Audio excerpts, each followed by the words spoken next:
आइए दोस्तों practical example of pressure भी देख लेते हैं। जब प्रेशर की हम बेसिक अंडरस्टैंडिंग लेते हैं, so pressure is equal to क्या आता है आपका, फोर्स, जो फोर्स लग रही है divided by area. So per unit area पर जो फोर्स लग रही है उसको हम प्रेशर बोलते हैं। ये हम बेसिक अंडरस्टैंडिंग जानते हैं।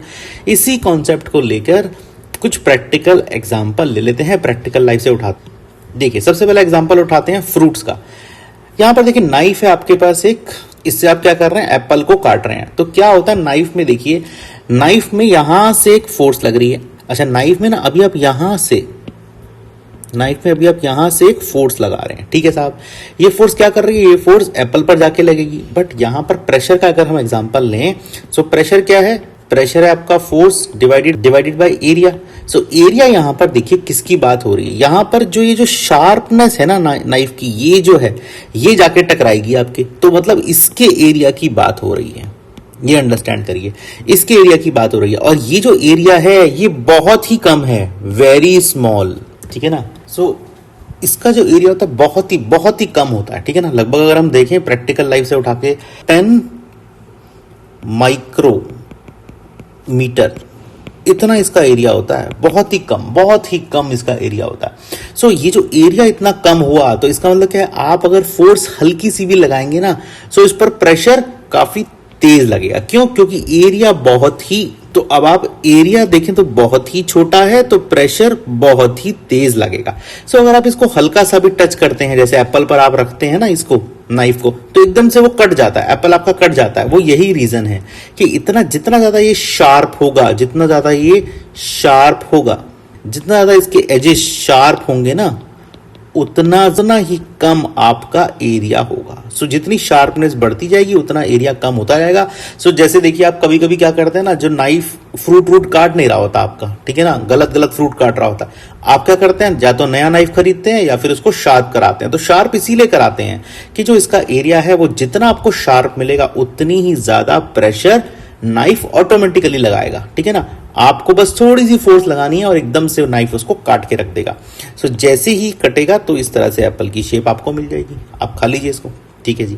आगे चलते हैं, प्रैक्टिकल लाइफ से एक और एग्जांपल उठाते हैं हाई हील्स का। देखिए फीमेल्स जो है वो हाई हील्स पहनती हैं। सो यहां पर देखिए पहले हम शूज पर आते हैं, ये जो जूता है इस पर आते हैं। हाई हील में देखिए क्या है, फीमेल का यहाँ पर देखिए लेग गया हुआ है इस जूते के अंदर। यहाँ पर देखिए उसकी एंकल है, यहाँ फीमेल की एंकल आई, जो मैंने ग्रीन कलर से बनाई है।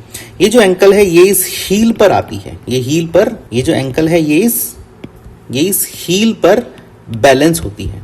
ये जो एंकल है ना ये इस हील पर बैलेंस होती है। सो ये कुछ इस तरह से होती है, देखिए ऐसे एंकल होगी ना आपकी, और ये नीचे ना इस तरह से आपकी हील आ जाएगी, यहाँ पे ऐसे बैलेंस होती है ये इसके ऊपर।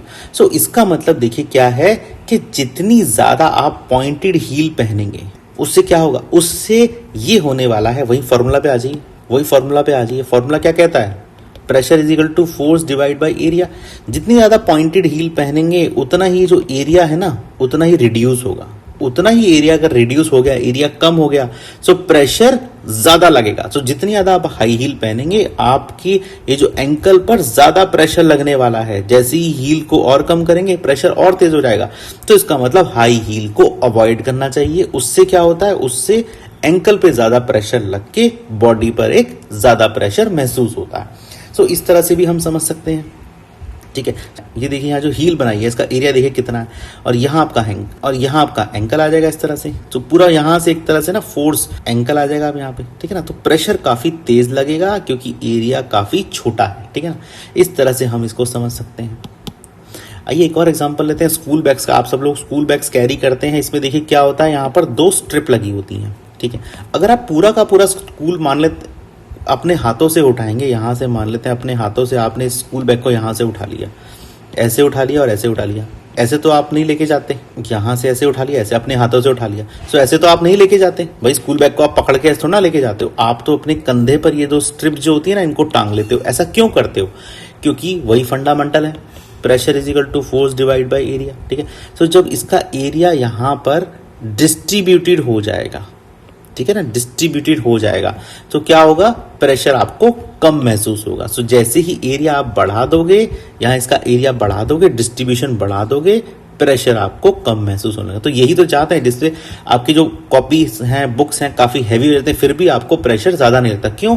क्योंकि आपने यहाँ पर इसके पूरे के पूरे वेट को यहाँ एरिया में डिवाइड कर दिया, डिस्ट्रीब्यूट कर दिया, और ये आप कैरी कर रहे हो, इसलिए प्रेशर आपको कम महसूस होता है। सो ये प्रैक्टिकल लाइफ से कुछ एग्जाम्पल होते हैं जो हमें प्रेशर की अंडरस्टैंडिंग के लिए काम आते हैं। सो एरिया बहुत ही इंपॉर्टेंट है ना। ये सरफेस का एरिया होता है, जैसे मैंने नाइफ वाले केस में बताया था, सरफेस का एरिया होता है। तो यहाँ नाइफ वाले केस में इसकी शार्पनेस जो है ना, उसका एरिया है, बहुत ही कम है, बट इसीलिए हम इसकी अंडरस्टैंडिंग प्रेशर से कैलकुलेट करते हैं, प्रेशर से इसकी मैपिंग करते हैं।